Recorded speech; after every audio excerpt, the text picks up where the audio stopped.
Jules Auguste Lemire découvrait 10 informations sur le bienfaiteur d'Hasbrook. L'abbé Lemire a rédigé 48 cahiers personnels de 1875 à 1928. En 2013, des historiens publient une édition reprenant 35 cahiers couvrant son mandat parlementaire. De rares photos le montrent en civil, dont une aux côtés de son frère Achille en 1884.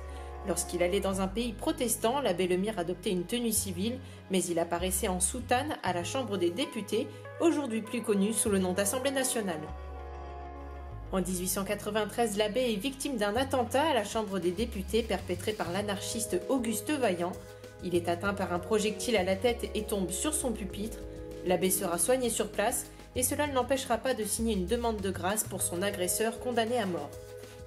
Les jardins ouvriers d'Hasbrook sont présentés à Paris en 1900 lors de l'exposition universelle, aux côtés des syndicats professionnels dans le Palais des Congrès et de l'économie sociale, agencés pour l'exposition. En 1910, ils fondent le journal hebdomadaire Le Cri des Flandres.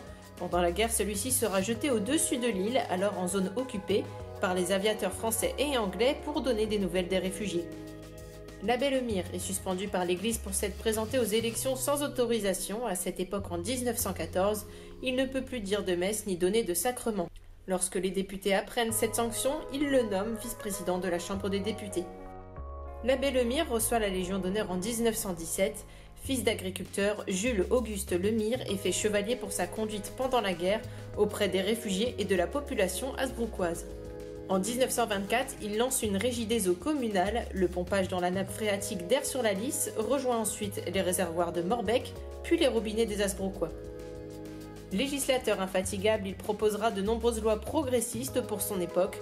Il s'est ainsi battu pour que les femmes obtiennent un congé maternité de 4 semaines, pour interdire le travail de nuit des enfants et pour l'abolition de la peine de mort.